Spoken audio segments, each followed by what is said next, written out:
On est de plus en plus connectés grâce à la démocratisation des smartphones et les accès aux terminaux.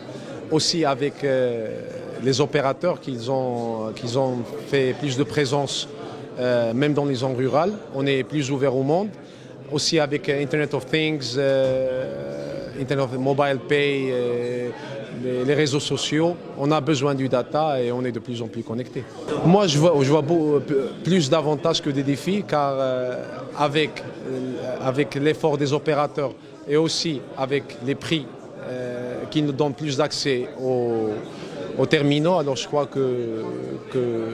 qu'avec le mobile payments, Internet of Things, ça va juste s'améliorer. Aujourd'hui, le passager ne s'attend plus uniquement à être transporté d'un point A à un point B, mais s'attend d'abord et surtout à avoir une panoplie de services et d'accompagnement qui vont lui permettre d'enrichir son expérience du voyage.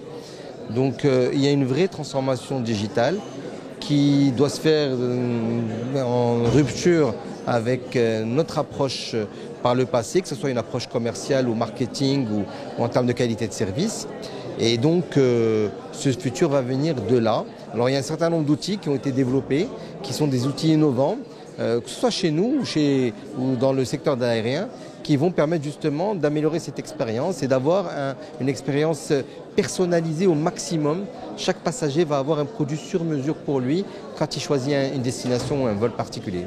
J'ai annoncé des chiffres qui ont été réalisés justement par le cabinet international McKinsey sur le Maroc à travers les grandes entreprises où on constate qu'au Maroc, malheureusement, on est encore loin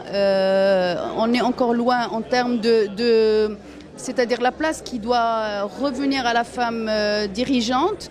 Il y a des chiffres que j'ai annoncés, à savoir que les femmes ne représentent que 8% des conseils d'administration, que 13% uniquement au niveau des CODIR, des comités de direction, et que seulement 2% sont à la tête de grandes entreprises. Il y a une corrélation directe entre la féminisation des boards et la rentabilité financière d'une entreprise. Donc l'entreprise aujourd'hui a tout à gagner à féminiser les comités de direction, pas féminiser en totalité, évidemment, nous sommes bien d'accord, c'est-à-dire que les comités de direction, les conseils d'administration soient paritaires et que les autres pays l'ont fait, le Maroc peut le faire. Alors la supply chain augmentée, elle est augmentée de deux façons, si je puis dire. Elle est augmentée par rapport à l'expérience client. Qu'est-ce que ça veut dire par rapport à l'expérience client?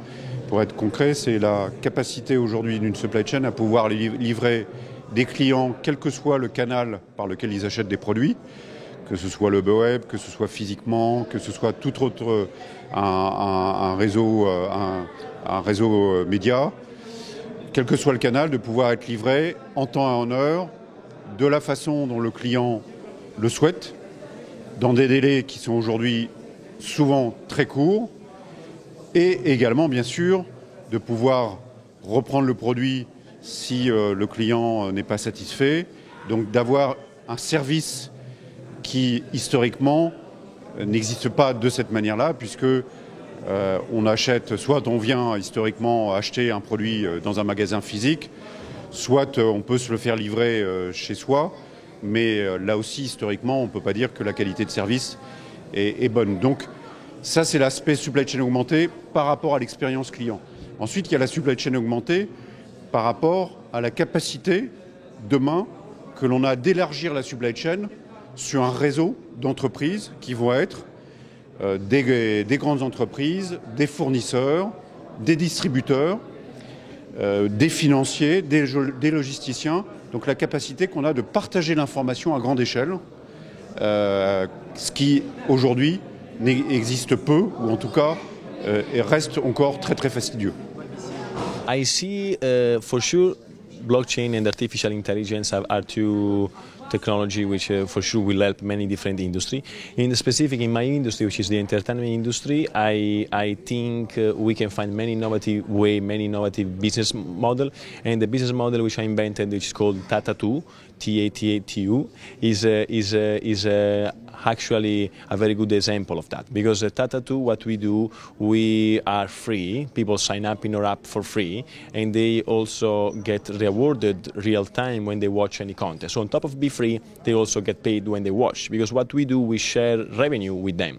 Aujourd'hui, avec une connectivité accrue, bien sûr, avec un moyen de connexion qui est plus avancé, mais aussi un savoir à partager à travers ces connexions. Par exemple, on va passer à la 5G, mais à quoi bon passer de la 5G si on n'a pas un contenu efficace, de qualité, qui va nous permettre d'optimiser ces ressources-là et de les exploiter de manière accrue. Les voitures interconnectées, les humains interconnectés, ça nous permettra de passer à une vitesse supérieure et c'est aussi une fois accessible largement à la technologie et au savoir-faire marocain.